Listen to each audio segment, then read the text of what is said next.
Baie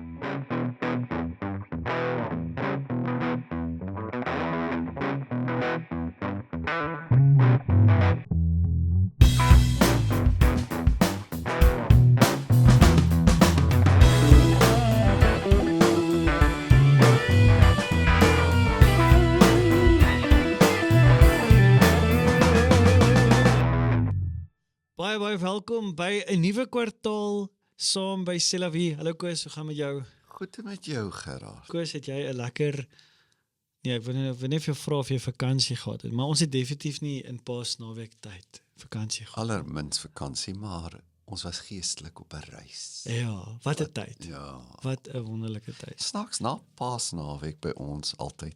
Is asof jy skielik begin treie dra. Die oggende is kouer, die aande is kouer. Dis rarig. Jy sien ek sit jy ook in jou baadjie. Dis rarig so. Ons het gister ek en 'n vriend gestap en ons het gesels vir mekaar. Paasnaweek is soos die begin van die winter vir ons hier in George. So Dis net ons kameraman ry nou wat julle nou nie sien nie.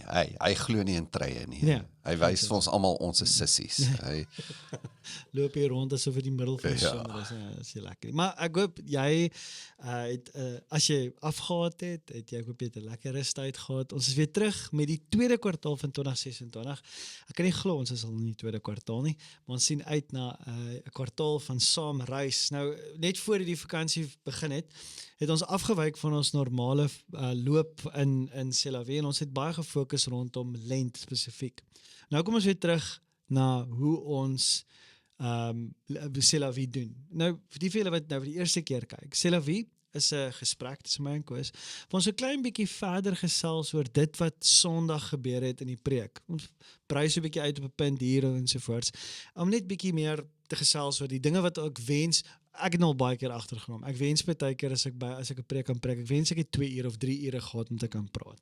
Want daar is nie soveel goed wat mense ekstra kan sê. En daarom, in plaas van om te wens ek het dit, toe bou ons dit in. Toe begin ons nou die verandering binne C'est la Vie. So vandag en met hierdie nuwe reeks waarmee ons begin het, gesels ons bietjie verder oor gister. So, ons het hierdie reeks begin so vanuit Paase uit, wat die reeks se naam is Wil jy daaroor praat?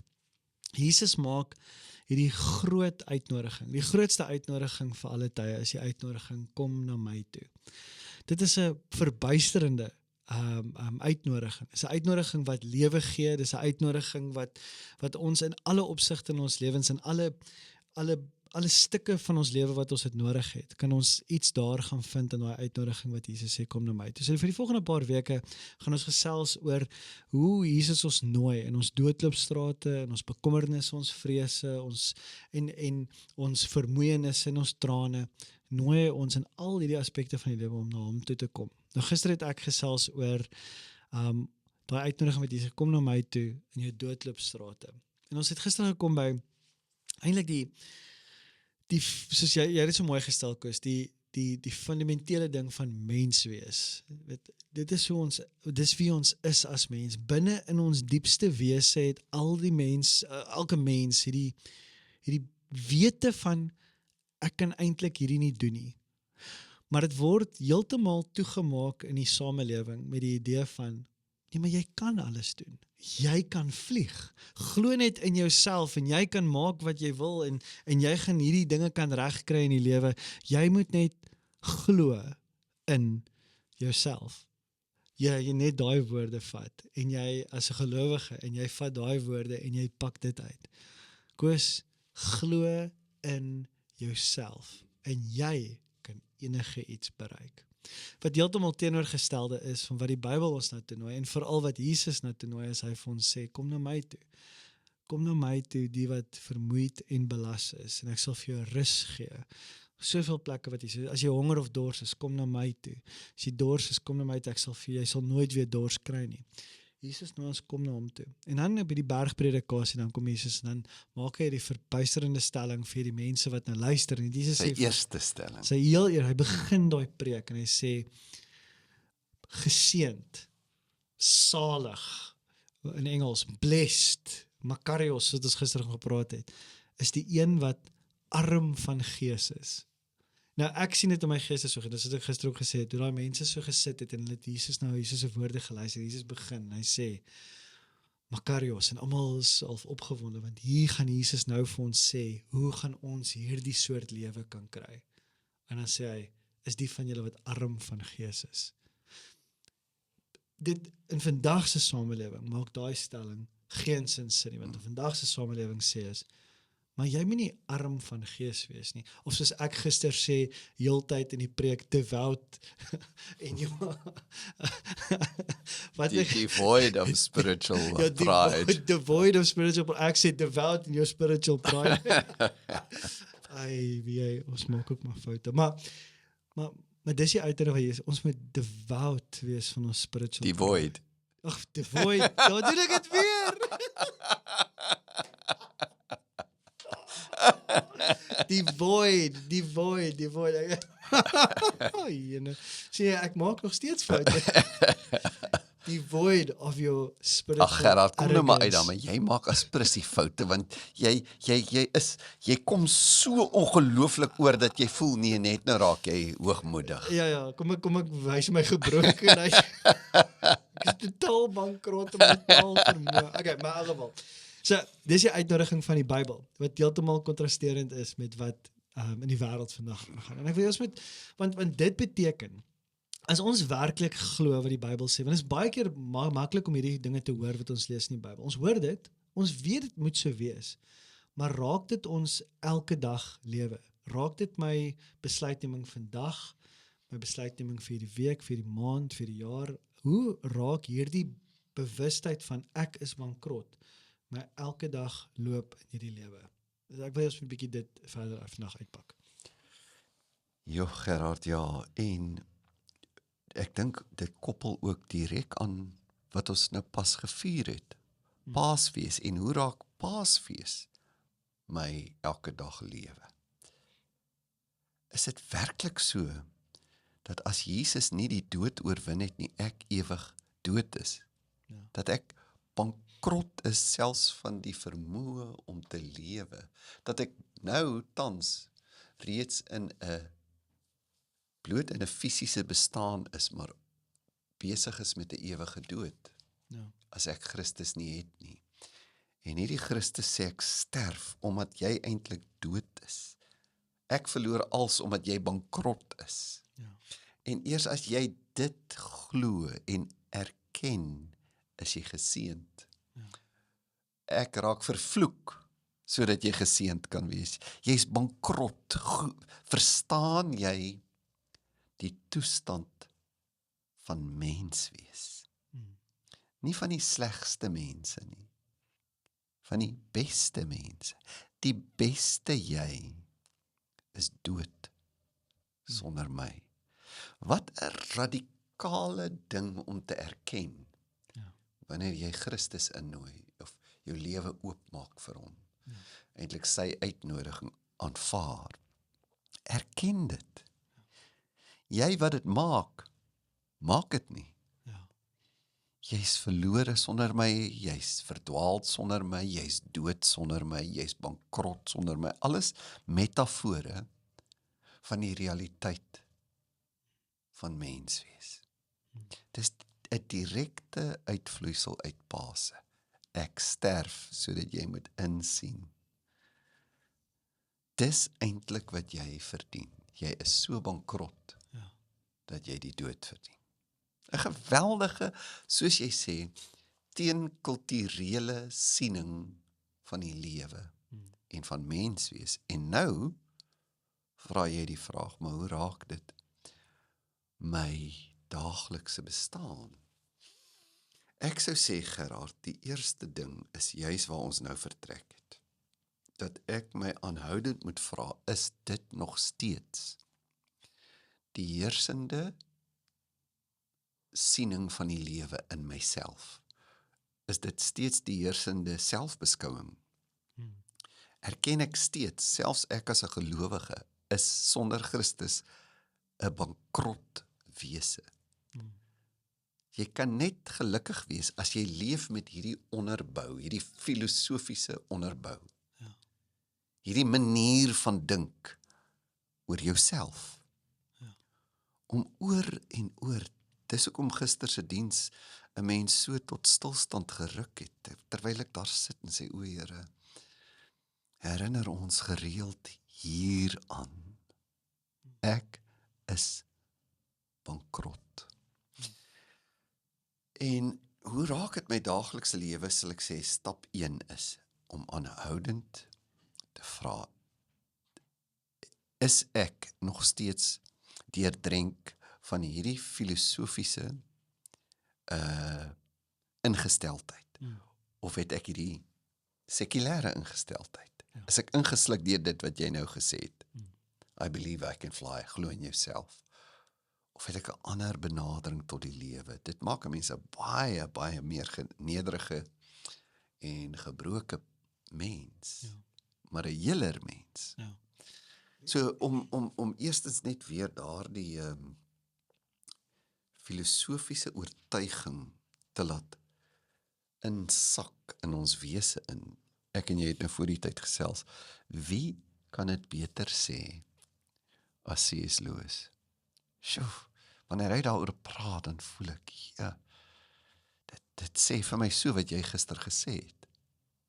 Die eerste ding wat hy sê, ek het nou sommer uit 'n klomp van sy werk die saam gesit, is dat jy moet besef, my bankrotskap het te doen met, ek is nie goed nie. As net een goeie wese. Hy sê dit so, there is but one good, that is God. Everything else is good when it looks at him, and bad when it turns away from him. Dis die rede dat daar demone is in 'n donkerte. Selfs die heilige engele in die hemel nou is nie inherent van self goed nie, hulle is goed omdat hulle aan God gekoppel is. Nou sê hy, wie is ek dan? Dit maak my 'n diep behoeftige wese. Our whole being is by its very nature one vast need. Gerard, is dit nie die mees briljante, maar die mees ingrypende definisie van hoe definieer ek 'n mens? Hoe definieer ek myself? Wel, ek is basies een groot behoefte. Dis wat ek is. Incomplete, preparatory, empty, yet cluttered. Kyk, ek is leeg en tog is daar te veel in my. Crying out for him who can untie things that are now knotted together and tie up things that are still dangling loose. Die goed wat moet vas wees in my is los, en die goed wat moet los wees is vas. Ek is so leeg dat ek te veel in my het. Dan sê hy, there is one, nou natuurlik, die wêreldse filosofiese ingesteldheid waarvan jy praat, is net die teenoorgestelde. En dis eintlik dat die wêreld is uit 'n hoogmoedige onderbou. 'n oormaat van selfvertroue. So sê hy, there is one vice of which no man in the world is free, which everyone loathes when he sees it in someone else, and of which hardly any people except Christians ever imagine that they are guilty themselves.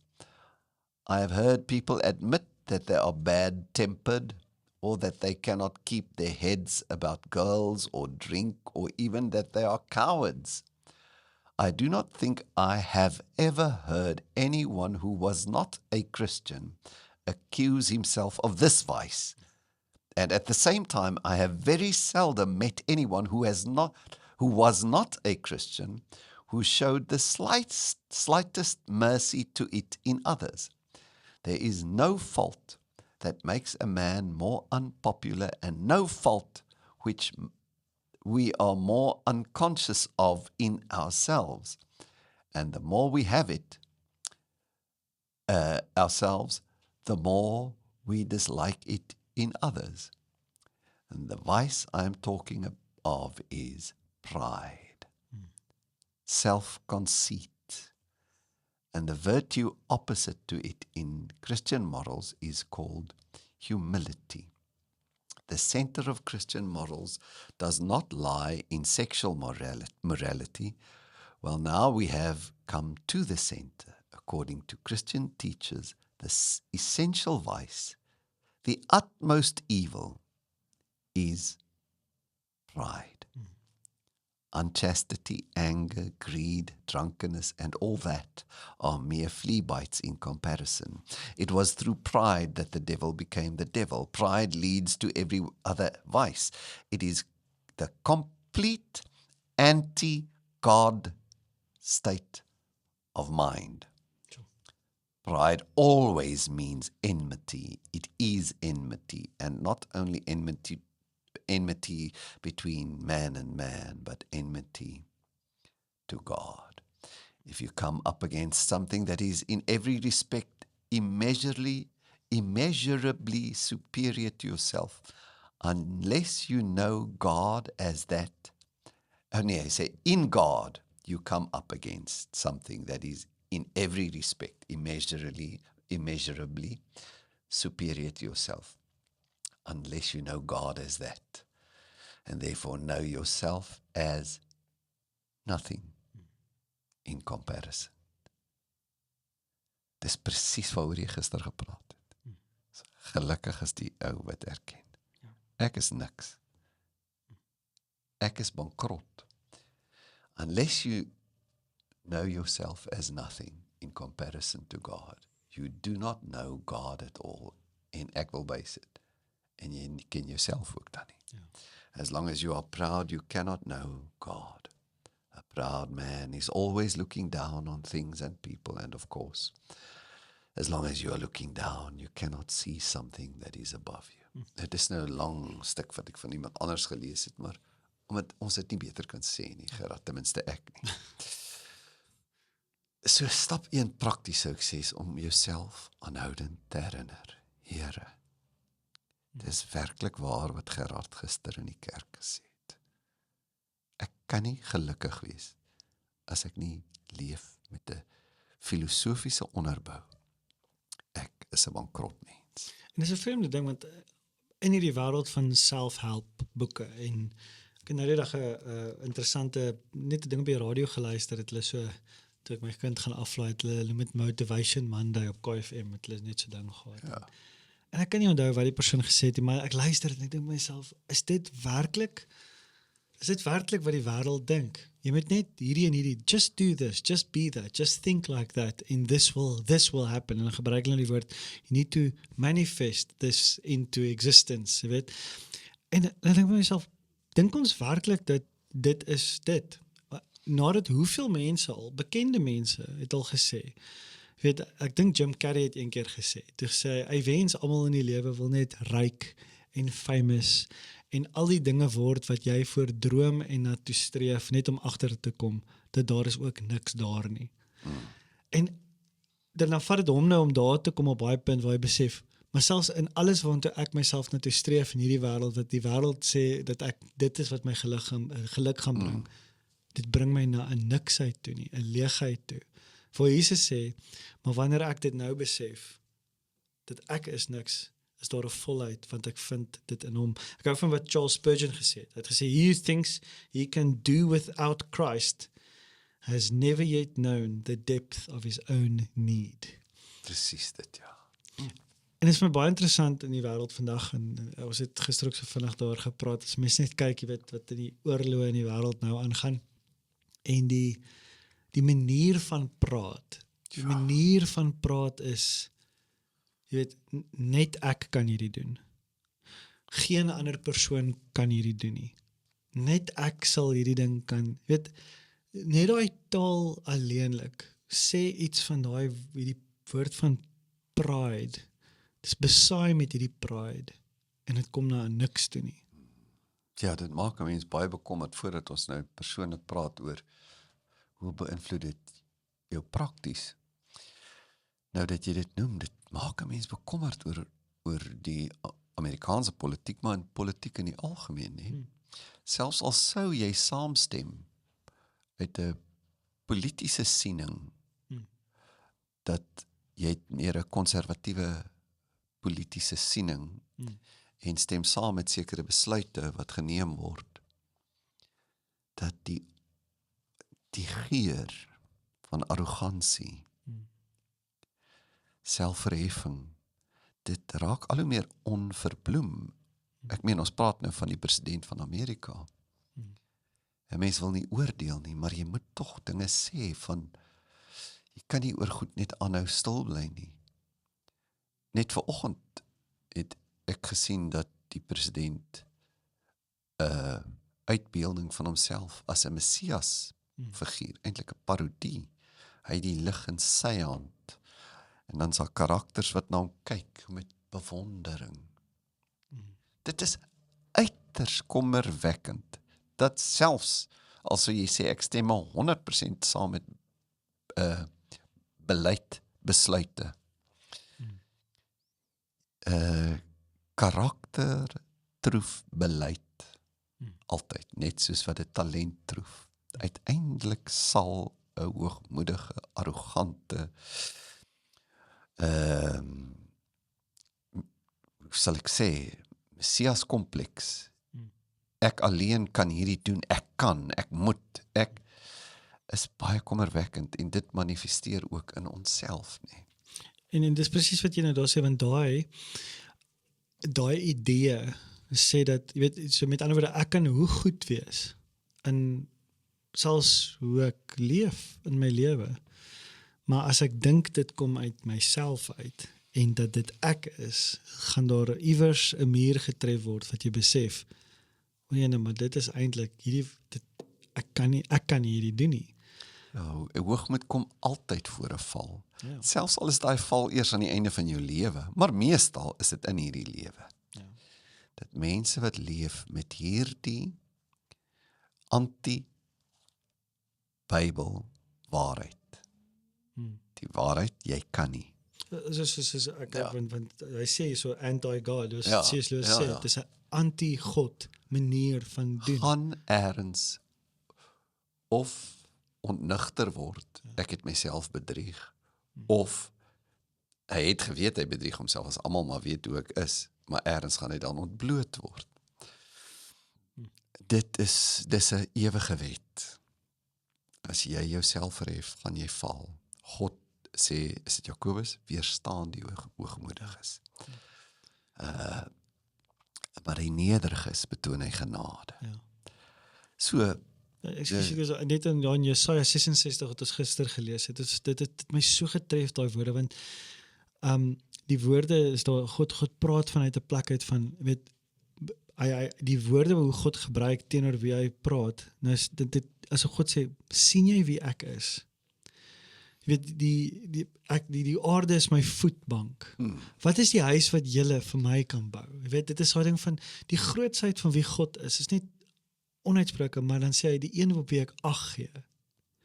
Dit het my so getref, die woorde, hierdie groote God, die God wat die heelal in sy hand vashou, die een op wie hy ag gee, is daai een wat sê, ek is arm, ek is bankrot. Hy gee ag op daai persoon, hy kyk, hy luister, hy kom na daai een toe. So met ander woorde, die ware grootte krag wat ons het as mens lê in hierdie manier van leef, om te sê dat, weet Here, ek kan niks doen nie. Daai wat ek besef die diepheid van my niksheid, besef ek eintlik, Here. En daarom het ek U nodig. So dit beteken dat dit gaan ons dag tot dag ook moet raak, weet, want partykeer is hierdie goed baie filosofies. Ja.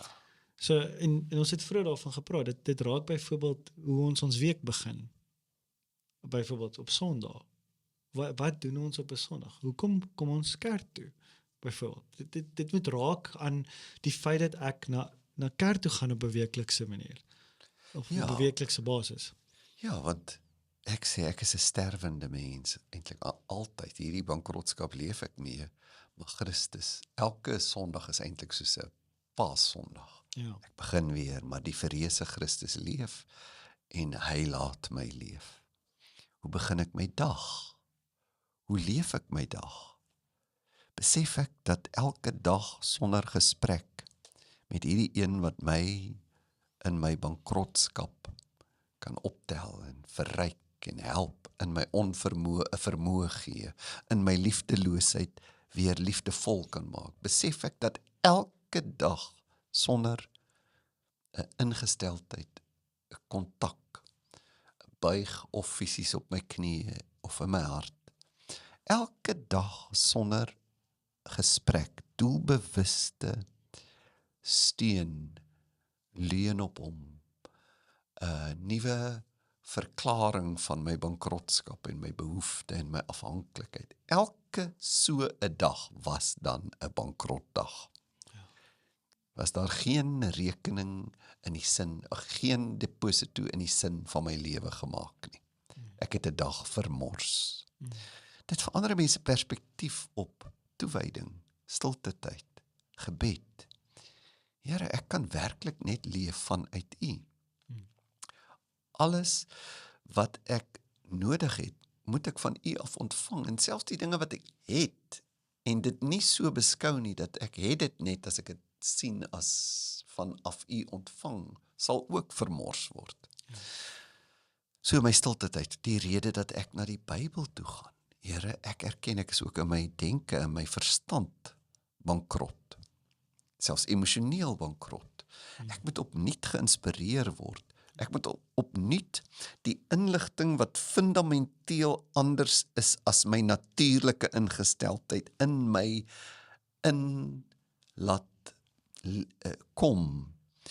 Ek moet die deur van my bankrot verstaan, oopmaak vir die kapitaal van die hemel, sodat ek nie bankrot speel nie. In my bankrot wees het ek aanhoudend, as ons nou die bankrot in 'n finansiële sin metafoor verpak, ek het aanhoudend hemelse deposito's nodig. En geen een van ons is so geestelik dat ons dit net kan ontvang deur 'n bewustheid nie. Ons moet erken, Here, ek is so geblokkeer dat ek het letterlike blaaie en woorde nodig om te lees en Sondag te hoor. En so die bankrotskap in my wese nie toe te laat om my te vernietig nie. So stilte tyd. Gerard, ek dink in verhoudings hoe ons besef, Here, ek kan nie lief hê sonder U nie. My ego gaan my pootjie. Hoe verander het hoe ek vir jou jammer sê as ek iets gedoen het wat jou te nagekom het. Gooi ek die blame op jou, ek dink het ons so rukkie terug dit moes genoem. Gerard, as jy voel ek het dan iets verkeerd gedoen, dan is ek jammer. Dan moet ek jou om verskoning vra. Jy weet, ek het dit glad nie so bedoel nie. As jy dit dan so opgeneem het, uiteindelik is dit 'n nuwe aanklag. So, jy is die bankrot, nie ek nie. Ek het nie 'n fout gemaak nie, maar as jy dink ek het 'n fout gemaak, dan is ek jammer. Jy is op daai stadium devoid van jou verskoning. Ja. So, hoe erken ek, hoorie? Ja, man. Dit is nie 'n skande om te erken nie. Dit is in 'n sin om 'n skande te erken, maar dit is bloot realisties. Dit is vreemd om te sê, maar dit raak makliker. Dit is 'n makliker iets om vanuit daai plek te kan jammer sê. Ja, as jy natuurlik die daaglikse sterf in jou filosofiese wese ingebou het. Ja. Ek weet dis ek. Ek hoef nie voor te gee. Ek is so edel en lieflik nie. Gerard, regtig, ek is jammer man, ek was kort af. Ek het nie geluister nie. Ek het hierdie belofte nie nagekom nie. Ek is jammer, ek het nie 'n verskoning daarvoor nie. Dit was nie reg van my nie, dit was lelik. So, om te leef met my bankrotskap, maak my in 'n sin, soos jy sê, dit vat 'n klomp laste van my af. Want ek hoef jou nie meer te oortuig hoe wonderlik en goed ek is nie.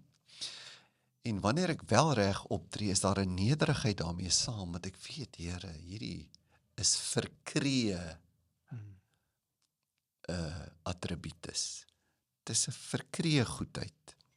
Hierdie kapitaal wat ek nou hier binne het, wat my laat lyk asof ek nie bankrot is nie, is bloot U geld wat U gedeponeer het in my rekening.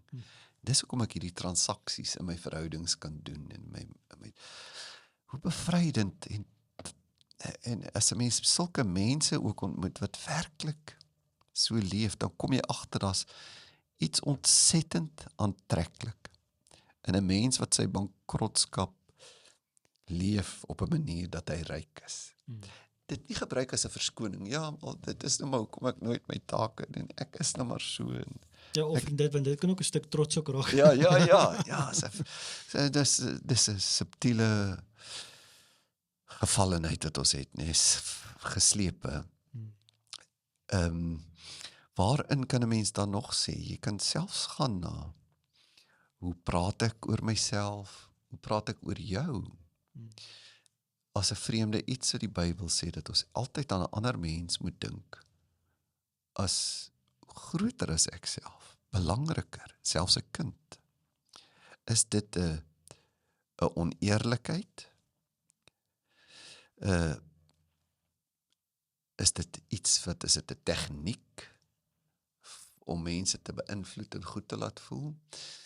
Nee, dit is om te sê, Here, daar is iets in hierdie mens wat definitief beter as ek is. My taak is om te fokus op hierdie is iemand vir wie u lief is, iemand in wie u vermoëns gedeponeer het. En my taak is nie om sy bankrotskap te beklemtoon nie. Dit is u taak met hom. U help hom. So daar's om nou aanhoudend te leef met die wete van my eie gevallenheid. Ek kan bloot as ek genade teenoor jou betoon, sê, maar ja, jy is. Ek is nie beter as jy nie. Jy is bloot ook soos ek 'n gevalle mens. Maar in 'n ander sin het ek niks met jou gevallenheid te doen nie, met jou bankrotskap nie. Ek moet jou weer sien as hoër as myself. So die skrif sê ons moet opkyk na mekaar. As ek werklik leef as 'n bankrot mens. Natuurlik, Gerard, wie van ons is daar? Dis waarna ons strewe. Dit is selfkruisiging elke dag. Op 'n praktiese noot sal ek sê, selfs ons gaan na ons liggame toe, ek het nou vir jou gesê voordat ons gesels het, jy weet, om te erken, ek self nou, jy weet, leef aanhoudend met die wete, Here, as u my nie help nie, dan weeg ek 2 keer wat ek nou weeg. Ek weet, Here, ek is nie 'n gedissiplineerde mens nie. Ek het aanhoudende Achilleshiel in my verhoudings, 'n Achilleshiel in my dissiplines, in my gemoed, in my verwaandheid, in my strewe om bewonder te word. Ek moet aanhoudend vra, hoekom preek ek? Wil ek 'n goeie preek, of wil ek werklik, Here, deur u gebruik word en mense help? Hoekom skryf ek? Hoekom wil ek vir jou hierdie nuwe gedig lees wat ek geskryf het, dat jy moet dink ek is oulik, of omdat ek saam met jou wil verwonderd raak oor, sê nou maar die liefde, of 'n hartseer situasie, dat ons empaties daarna kan kyk. Wat motiveer my as mens? As ons die hele tyd so leef, dan besef ons, Here, as u nie in my leef nie, dan gedei my bankrotskap. Daar's 'n filosoof en sosioloog, Charles Taylor, hy het gepraat van die moderne persoon het 'n buffered self geword. En wat hy beskryf is, hy sê in die verlede, en ek dink as hy bedoel verlede, dink ek nie dit is die onlangse verlede nie, ek dink is baie meer oerverlede, glo ek, hy het hier geskryf. Maar hy het gesê, in the past people were porous. They believed spirits, God, and community could leak into their lives. Today we are buffered. We have built a thick wall around our minds and identities. We believe we are the masters of our own meaning and that nothing from the outside, including God, can touch us unless we allow it. En dit is verskriklik waar, ek hou van die hoe hy gesê, die mensdom was meer poreus en ons het nou nie meer poreus geraak. En dan natuurlik, die poreusheid, ons moet kyk wat inkom. Maar om poreus te kan wees, om te besef, Here, u moet inkom in hierdie dele van my lewe, want as ek hierdie ding moet doen, gaan ek dit dit maak ons oop vir mekaar. Beslis. Want God kom selde net deur 'n wind of 'n bewustheid. Hy kom beliggaamd in ander. In hierdie sirkels wat julle nou in sit, is dit juist dit. Is julle om oop te wees, dat my kind, my medeleraar, ek het vir jou gesê hoe ek gister gekom het, met 'n diep behoefte, Here, kan ek aan iemand se voete sit vandag? Help my dat ek vandag bedien word. En hoe diep het dit tot my gespreek? My vrou, selfs mense wat ek besef dalk, sonder om arrogant te klink as jy dit sê, ek weet hierdie persone dalk nie die gesofistikeerde denke wat ek het, of die opleiding wat ek het, of die lewensstandaard wat ek het nie, maar daar is tog iets in elke mens wat hoër as ek is, wat my kan leer, wat met my kan praat. Die man wat in my tuin werk, daar's iets in hom wat gestuur is na my toe om my bankrotskap aan te vul. 'n Boek wat ek jare terug gelees het, Gerard, vir die mense wat hou van letterkunde, is 'n boek van Dostojewski, Fyodor Dostojewski, die Russiese klassieke skrywer. Wat 'n skrywer. Is Die Idiot.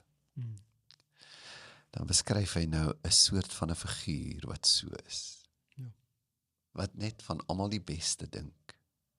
Wat nooit te veel van homself dink nie. Dis die edelste karakter wat jy kry in hierdie idiot. En dan om te sien wat gebeur met so 'n mens in 'n wrede wêreld soos hierdie. Dis asof die wêreld nie plek het vir mense wat werklik hulle bankrotskap leef nie. En miskien is dit deel van ons kruis om te sê, Here, al sou ek verwerp word, al sou ek misverstaan word, al sou ek benadeel word, laat my hierdie niksheid leef, want net in hierdie niksheid is volheid. Ek dink 'n baie praktiese iets wat ons kan elke dag ietsie doen, en dit net om jouself heeltyd te herinner, is daai gebed waarmee ons gister afgesluit het. U is God, nie ek nie, lei my. Net daai paar woorde, oor en oor te sê, U is God, nie ek nie, lei my. En dit sal iets van hierdie bankrotskap, en dit is ook dit is ons naam van hierdie episode. Ek is bankrot. Dis wie ek is. Ek is bankrot, Here. En ek bring dit voor U. Baie dankie, Koos. Ek waardeer. Dankie vir jou, Gerard. Ek was totaal en al devout. Anyway. Devoutly devoid. Devoutly devoid in hierdie oomblik. Mag jy 'n baie geseënde week hê, en ek glo julle gaan 'n wonderlike gesprek in julle sirkels hê. Tot volgende week, selfde plek, selfde tyd. Totsiens.